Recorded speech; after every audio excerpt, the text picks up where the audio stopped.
안녕하십니까. 한국 근현대사 경제사를 전공하고 있는 배성만입니다. 저번 시간에 60년대에 박정희 정권 그 경제개발 전 단계라고 할 수 있죠. 그 속에서의 어떤 조선산업이 어떤 식으로 전개가 되었는지에 대해서 얘기를 드렸는데, 오늘은 70년대 이야기를 하겠습니다.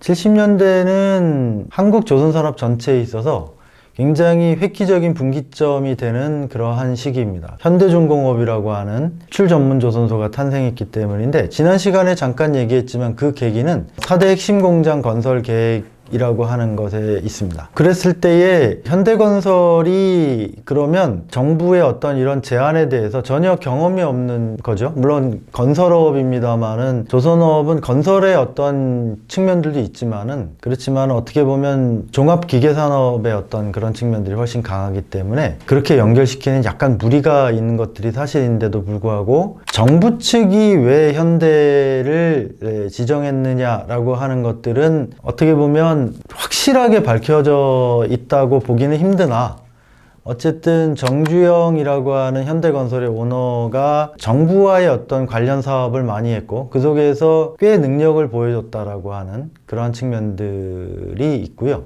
각종 건설, 정부 관련 건설을 따내서 성장을 했기 때문이기도 하죠. 그래서 어떤 그런 추진력을 높이 섰다는 부분들.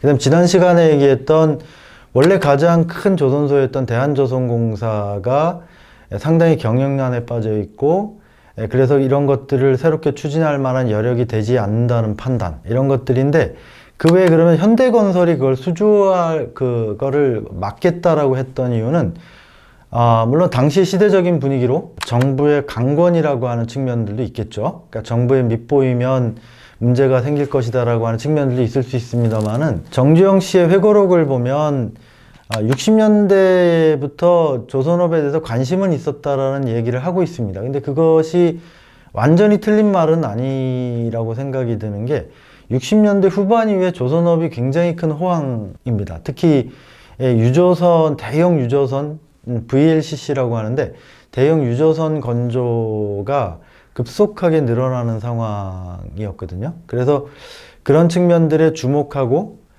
일본의 조선소들을 답사하기도 했던 경험을 갖고 있습니다. 이런 부분들도 일정하게는 결합하지 않았나, 그런 생각이 듭니다. 자, 이랬을 때에 이제 어떻게 보면 조금 더 거대한 조선소를 새롭게 짓는 측면이기 때문에 돈을 어디서 구할 것이냐, 그 다음에 기술은 어떻게 도입할 것이냐, 이런 측면들의 문제가 생기죠. 그랬을 때에 제일 먼저 눈을 돌린 것은 역시 가까운 일본입니다. 그 바로 앞에 포항제철, 지금 포스코죠. 포스코 건설과 관련해서 일본의 어떤 전폭적인 협력을 받아가지고 포항에 제철소를 건설하는 중이었기 때문에, 이번에도 이 4대 핵심 공장 건설의 일환인 조선소 건설에 일본이 당시에 세계 최대 조선 강국이기 때문에 도움을 줄 것이다 라고 우리 쪽에서는 생각한 것 같아요. 근데 일본 쪽에서 거절하죠. 일본이 거절한 이유는 포항제철과 달리 이 4대 핵심 공장 건설은 이 군수공업과 관련이 있다라고 하는 것들에 대해서 부담을 느꼈다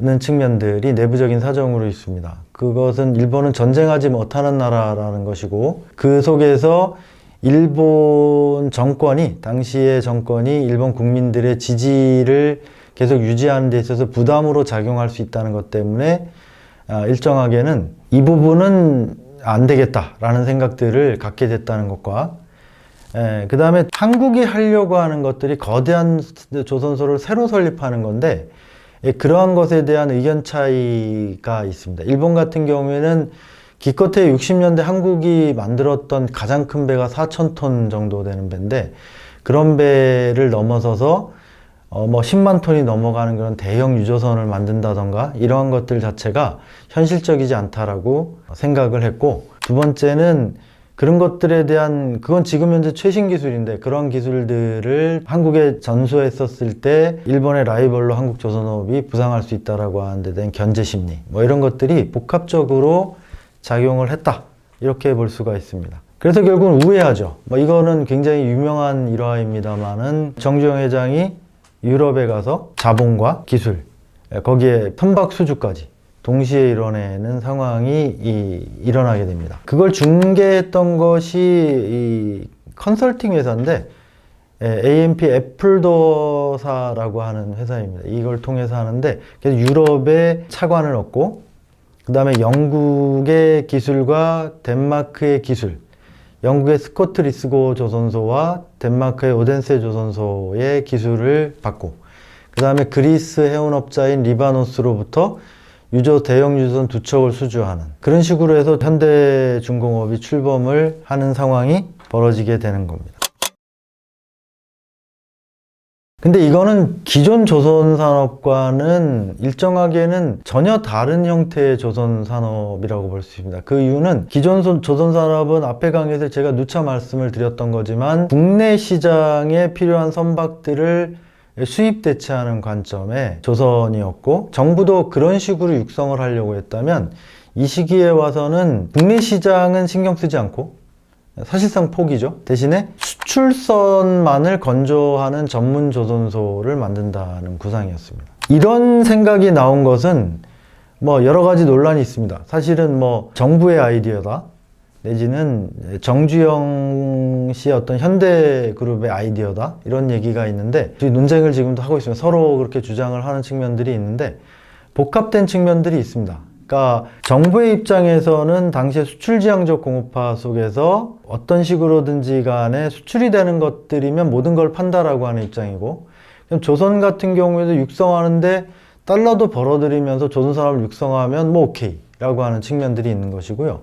현대 입장에서는 사실은 생존이 걸린 문제죠. 그럼 거대한 조선소를 그것도 거의 대부분 외자를 통해서 짓는다라고 하는 것은 만약에 망하면 현대 전체가 망할 수도 있는 상황이 벌어지기 때문에 결국은 어떻게 하면 생존할 수 있을까라고 했었을 때 당시에 세계 조선 시장에서 유조선 시장이 급격하게 확장되고 있다라고 하는 그 측면들에 주목한 거죠. 그 두 개가 결합하면서 결국은 수출 전문 조선소 현대중공업의 탄생이고 한국의 조선산업은 수출 전문 산업이라고 하는 타이틀을 갖게 됩니다. 그래서 현대중공업이 최초로 유럽의 자본과 기술을 가지고 그리스의 대형 유조선 2척을 만들기 시작하는데 그것만 갖고는 유조선 2척을 만들 수가 없었습니다. 왜냐하면 유럽의 조선 방식은 숙련 노동에 의존하는 거거든요. 그 숙련 노동자가 한국에는 없잖아요. 대규모의 어떤 신설조선소에 수천 명의 숙련 노동자가 필요한 건데 그런 상황이 벌어지게 되고 그 결과로 결국은 다시 일본에 눈을 돌리게 됩니다. 근데 일본에 다시 눈을 돌린 이유는 일본은 전후에 그러니까 해방 우리로 치면 해방 이후에 들어오면서 선박이 거대해지게 되고 그 속에서 블록공법이라고 하는 최신 공법도 들이게 되고 하면서 숙련에 의존하지 않고 숙련을 설계 도면에 넣는, 다시 말하면 이걸 숙련의 매뉴얼화라고 하는데 이걸 통해서 숙련을 대체하는 시스템을 만들어서 선박을 건조해요. 다시 말하면 기본 설계 도면이 있으면 그 기본 설계 도면을 가지고 각 부위를 만들 수 있는 부분 도면을 제작도 형식으로 따로 만드는 거죠. 그래서 설계 도면만 있으면 숙련이 없더라도 좀 거칠게 얘기하면 그 설계 도면을 따라가면은 제작이 되게끔 만드는 그런 영역을 생산 설계라고 하는데 그런 것들을 가지고 있는 나라였습니다. 근데 의외로 맨 처음에 일본이 거절했을 때하고 비교해 보면 약 한 2, 3년이 지난 상황인데도 카와사키 중공업이 기술협력을 허락합니다. 그래서 그 이유가 뭐냐라고 했었을 때 이 일본 조선업계 입장에서 보면 한국 조선업은 수출선 시장에 들어왔고 조선소는 건설되기 시작했고 그 상황에서는 그걸 막을 수는 없고 그랬을 때 하청 조선소를 확보하자라고 하는 생각이 카와사키엔 있었습니다. 왜냐하면 당시에 세계 조선 시장이 급격하게 확대되고 특히 유조선을 중심으로 하기 때문에 일본만으로 다 그 물려드는 일감을 다 막아낼 수 없는 상황이죠. 소화하지 못하는 상황이어서 한국에 그걸 하청을 줘서 생산하고 그 조선소도 일정하게 영향력을 가지면서 우리 하청 조선소로 쓰자 이런 생각이 있었습니다. 물론 뭐 기술료라든가 이런 것도 다 받아갔던 것들이 사실이고 그 측면들이 결합해서 결국은 일본의 조선 기술이 한국에 들어오게 되는 상황이 되는 거죠. 일단은 지금까지 얘기했던 것들을 전체적으로 좀 정리를 해보면 70년대 한국 조선산업은 전혀 새로운 국면이다. 그걸 간단하게 얘기하면 기존의 수입 대체 관점의 조선산업에서 수출 전문의 조선산업으로 완전히 전환됐다. 그리고 그걸 상징하는 것이 바로 현대중공업이 새롭게 울산에 조선소를 건설을 한 것이다. 이것은 한편으로 보면 우리가 계속 강의를 하면서 조선업의 어떤 그 역사를 계속 우리가 보고 있습니다만은 일제 시기에 식민지 이식산업으로 들어왔고 그것을 상징했던 것이 대한조선공사죠. 그 대한조선공사로 상징되던 한국조선산업의 어떤 식민지 근대화의 연결이 일정하게는 많이 희미해지고 그런 상황에서 근본적인 일정한 전환이 일어나는 그러한 시기다. 이렇게 볼 수 있지 않을까 생각을 합니다. 그리고 그 계기는 경제에 있어서의 어떤 시행착오라기보다는 엉뚱하게도 닉슨 독트린부터 시작되는 정치적인 외적 요인이 크게 작용했다. 라고 하는 측면들도 지적을 할 수가 있는 부분일 것 같고요. 그리고 한편으로는 민간 기업의 역할도 현대의 어떤 현대그룹의 역할도 일정하게는 인정할 수 있는 부분이 아닐까 하는 생각들은 듭니다. 근데 그 역할은 뭐냐면 정부와 사이좋게 지내지 않으면 안 되는 당시 기업 환경에서 당시엔 대부분 그랬죠. 그런 상황에서 생존하기 위해서 어떻게 할 것인가에 대한 고민의 결과 이런 측면들도 같이 지적은 되어야 되지 않을까 생각합니다. 다음 시간에는 이렇게 또 분위기 좋게 잘 나가던 조선산업이 날벼락을 맞게 되죠. 오일 쇼크가 일어나면서 결국은 조선업의 당시 우리나라 조선업이 가장 중요하게 생각하는 유조선 시장이 거의 소멸되다시피 하거든요. 그런 위기 상황에서 우리나라 조선업이 어떻게 대응하는지에 대해서 이야기를 하도록 하겠습니다.